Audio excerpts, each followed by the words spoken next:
I will call to the podium now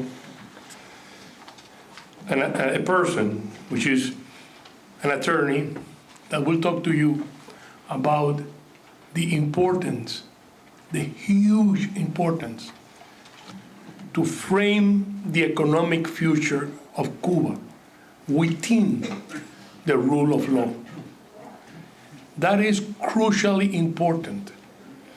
If Cuba and the Cubans, we are not capable of creating a solid, transparent legal system, it will be very difficult to have the massive investments that are needed for the reconstruction of Cuba. So Nicolas Gutierrez is a friend, a prominent attorney that have for years dedicated to study the needs, the future needs of the Cuban legal system. Welcome, Nicolas.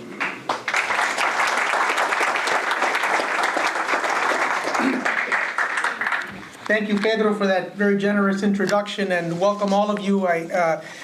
The presence of so many illustrious Cubans and non-Cubans here this evening, I think, is a testament to the importance of the topics that will be discussed tonight. And I want to dedicate my comments tonight to a good friend who passed away a couple of days ago, his wake is tonight. Many of you must know Aristides Martinez, went by Art Martinez, very prominent Cuban businessman, cattleman, rancher, father, family man, and unfortunately he passed away at 72 a couple of days ago. And it's just another reminder that every year that passes, we lose more good people on both sides of the Florida Straits in this quest to obtain our country's freedom. And it I think drives home the message that especially our generation has, I think, a historical responsibility to make sure that the status quo does not remain interminably. And I think many of you here tonight share those sentiments with me. Maybe I'm crazy, maybe estamos arando en el mar, maybe, eso es papel mojado, borrón y cuenta nueva. I understand that, I hear that, I get those comments and those arguments, and I respect them, but I don't agree with them. And I think, hopefully, after my comments tonight, some of you will share that position. It's difficult to overstate before we start, obviously, Raúl Castro has made much fanfare of the economic reforms that are being implemented, drop by drop in Cuba. And most informed analysts believe that what has really motivated the Cuban regime to open up slightly and to implement these reforms is the resolute international diplomacy and geopolitical acumen of the Obama administration, specifically in the Syria and Middle East context. It's always good to start these conversations with a little bit of humor. And that's Sí, yo lo tengo aquí. Okay. You guys have my PowerPoint presentation there. Let's go to the next slide, the introduction. It's difficult to overstate the importance of the rule of law.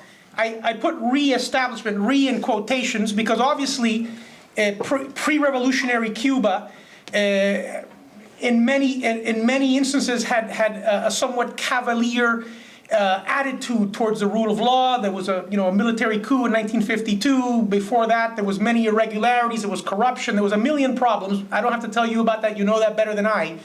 But there was a legal system. There was a well-established legal system in Cuba. With all the political problems that existed, Cuba was privately owned from one end of the island to the other. Very different, for example, than Tsarist Russia, where maybe outside of the Cossacks and certain others, it was basically a feudal system where the czars controlled everything. Cuba had a private sector, a thriving private sector for decades. It had the best of both Spanish and North American emigration and economic intervention, and it was a very unique system that, as all of you know better than I, was at the top of Latin America in almost all socioeconomic categories. And that, despite the political irregularities, was due in no small part to the fact that there was a well-established rule of law that existed in Cuba. Obviously, that has been wiped out, for the most part, across the board. And it will require the nurturing and re-implementation of democratic institutions, something that will not be easy at all, and it will take a lot of time and a lot of hard work, but I believe that it's doable. As a lawyer, my bias obviously is the first and central important tenet of the rule of law is an independent judiciary. Right now you have a judicial branch that's completely subject to the whims of the military regime. It has no independent quality about it. And I don't have time to go through examples, but I think most of you are familiar with those. Despite the bias of being a lawyer, people who have studied these transitions know that, for example, in Eastern Europe, and we'll get to that in a little bit, the reason things worked fairly well was because there was an administrative resolution of many disputes, including property disputes.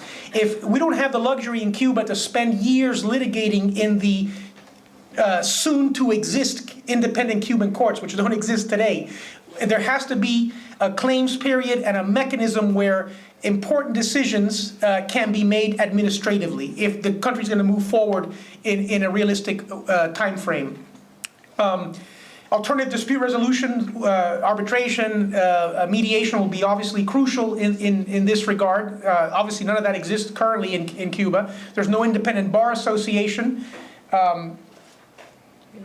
Oh, okay, is that my pointer? Yes. Oh, wow, okay. Oh my God, I can be dangerous now. You also have control on your slides. Okay. Okay. So, all right. The Declaration of Universal Human Rights in 1947 served as the basis of the foundation of the United Nations. To me, all human rights are equal. The freedom of association, freedom of religion, freedom of speech are not more important nor less important than, for example, the right of private property. To me, it's a seamless web, and that has to be the way that Cuba gets back on track with the rule of law. The expansion of civil society, which has been occurring over the last several years, has to obviously accelerate. The engineers here tonight will very adequately talk about the co-relationship of infrastructure development with economic reconstruction. Next slide. Okay, there we go. Cuba had the 1940 Constitution, which was a very advanced constitution for its time. In some aspects, it was more left of center than the U.S. Constitution. Unfortunately, it never really had a chance to provide a sustained framework for political development in Cuba because of the military coup in 1952 and the revolution in 1959. Castro sort of arbitrarily replaced it with La Ley Fundamental, which incorporated some of its provisions, but only while it suited him. For example, the prohibition against capital punishment was eliminated when he saw fit. The extensive protections of private property, stronger than those in the U.S. Constitution, were eliminated when he saw fit, etc.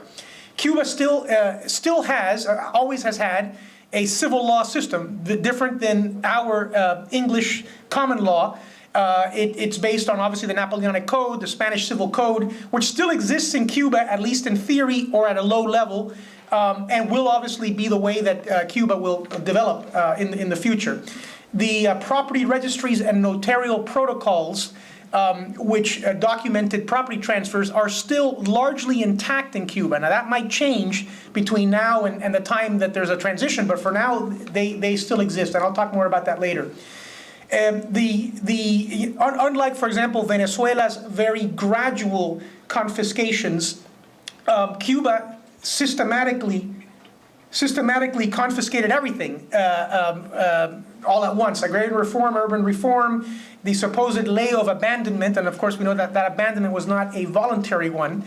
It first started with excuses like la recuperación de bienes malversados of the prior regime, and then from there was vastly expanded to American companies, large Cuban companies, middle-sized Cuban companies, and down to fruit stands and shoe shine stands.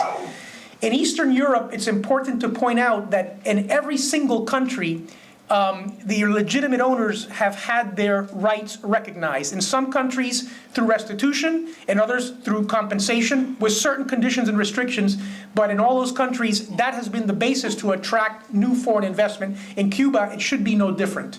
The countries that have been more generous to the legitimate owners have done better economically, as they are recognized in the Heritage Foundation and Wall Street Journal Economic Freedom Index. There it was even more complicated because you had Nazi confiscations giving to ethnic Germans and then communist confiscations from the ethnic Germans. At least in Cuba, we only have one class of claimants. We're all on the same footing. The Jewish claims, including against Switzerland and other neutral countries, give us some important precedents that we can learn from. Nicaragua, of course, was a country where important laws in favor of private property were passed, but the fact that the communists did not leave the major institutions of power created significant obstacles to implementing those favorable laws. That could be the case in Cuba, unfortunately, if we don't have a clean sweep of the current regime through the upcoming transition. Obviously, I don't have much time, so I'm going to just fly through this. The U.S. imposed the embargo in response to the confiscation, the massive confiscation of American-owned properties. Since then, many Cubans have become naturalized as American citizens. That's a second and much larger group of claimants. And then the largest group of all claimants are Cubans that are still on the island, often not talked about, but critical to the resolution of the situation in Cuba. There's an embargo, there's the Helms-Burton law, there's a tightening of the embargo against foreign traffickers, there's the Office of Foreign Asset Control administering that embargo, and there have been judgments obtained, default judgments against the Cuban government by victims of human rights abuses, not property claims in this country, and there's been an ongoing effort to collect on those debts against properties that the Cuban government has, accounts and debts that the Cuban government has across the world. Interestingly, in Spain, a very different view that coincides at the end of the day with ours here in the US, Spain, a fellow civil law country, there are many people in Spain that have sort of validated the efforts of myself and others, because they are also looking at saying, under the civil code, of course, confiscated owners will have remedies.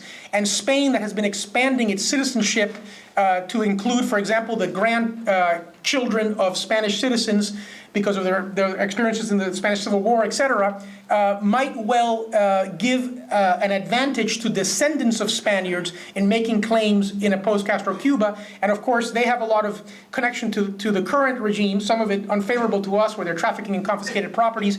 They've also experienced the lack of rule of law and the fact that the Cuban government has run up enormous debts with Spanish businessmen. And in many cases, they say, don't worry, we deposited $1 million in your bank account.